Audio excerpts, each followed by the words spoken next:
4, 3, 2, 1, ready.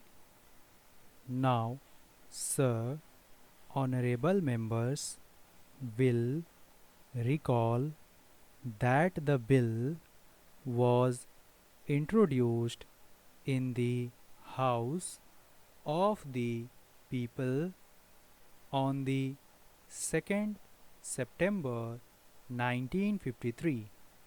Stop. It has had a long history and in one form or another it has been before the public since the end of 1949. In the statement of objects and reasons, the various stages through which the bill has passed since 1946 have been summarized, and I need not recapitulate on this occasion the circumstances in which the then Government of India took the decision in early 1946 to initiate an inquiry into the reform of our company law. I would remind honorable members that between 1946 and 1948 the entire field of company law was carefully reviewed by two distinguished company lawyers who were appointed to recommend the broad lines on which the present act should be revised. Their recommendations were examined in the then Ministry of Commerce, and certain tentative departmental views which emerged were circulated in a comprehensive memorandum to all recognized trade and industrial associations, bar associations, the high courts, and the state governments. That brought us to the end of 1949. Many representations on this memorandum were duly received from Chamber of Commerce, Trade and Industrial Associations, state governments, and the general public.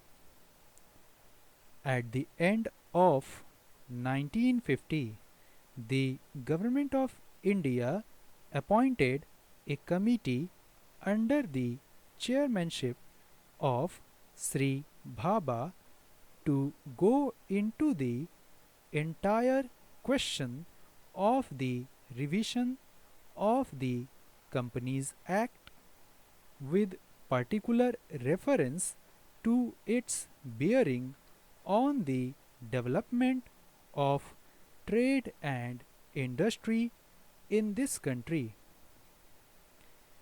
This committee examined a large number of witnesses in many parts of the country and submitted its report in March 1952.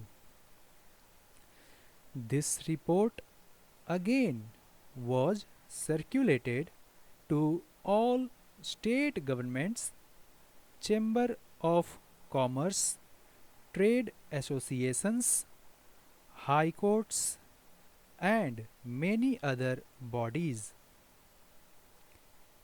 At the same time, a special officer was appointed in the Department of Economic Affairs, Ministry of Finance, to examine the report in the light of the views received from the interested public and to submit proposals to government for the revision of the present act.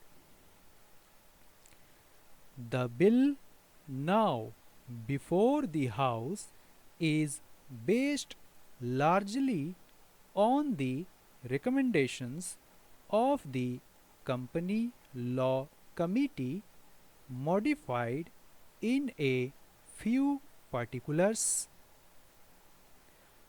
Honorable members will notice that so far as public relations go, the bill has covered adequate ground. In a measure like the Companies Bill, however, which covers the entire field of the operation of joint stock companies, the limits of consultation and discussion can never be exhausted, and I would like to inform honorable members that although the bill was introduced in Parliament over 7 months ago, our officers have been engaged throughout this period in further studies and informal discussions with interests concerned, and on occasions I have also participated in such discussions.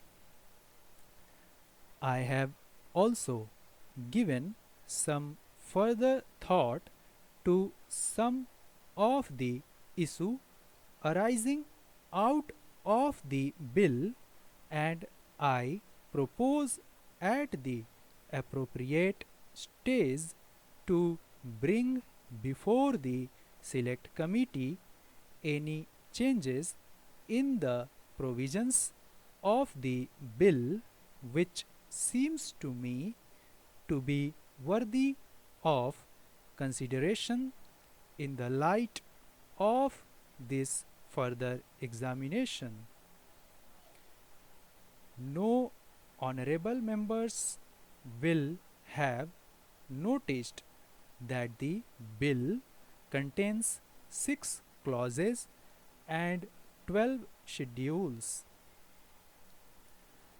I think it is probably one of the longest legislative measures in recent legislative history,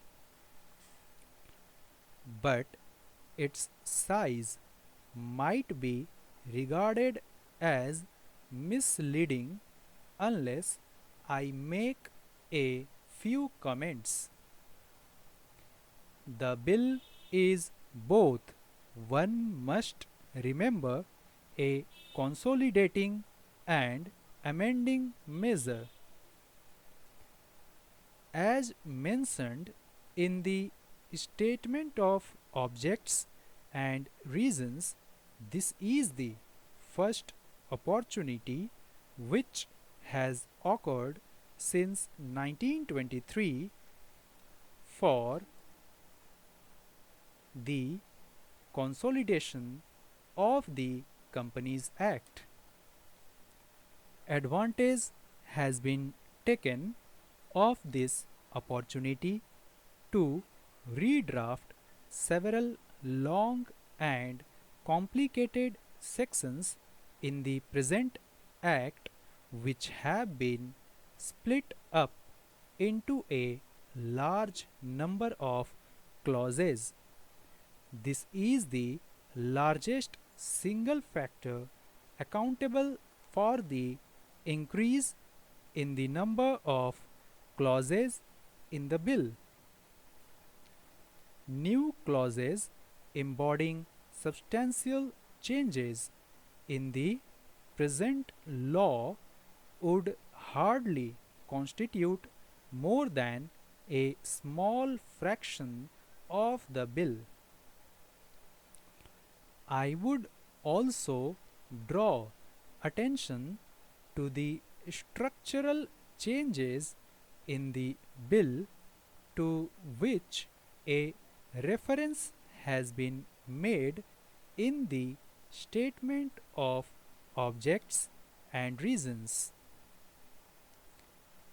The redraft of the bill and the rearrangement of the existing chapters in the Companies Act in a more logical order have, I think, resulted in a noticeable improvement in the form of the bill, and I hope will facilitate better understanding and appreciation of the scheme. I wish that the Act, which came into effect long ago, was implemented properly. I know that the minister here is very earnest in implementing it, but unfortunately, his colleagues at the state level are disappointing him. Unfortunately, no steps have been taken for trimming or toning up the administration at the state level and at the district levels. They have to be taken immediately.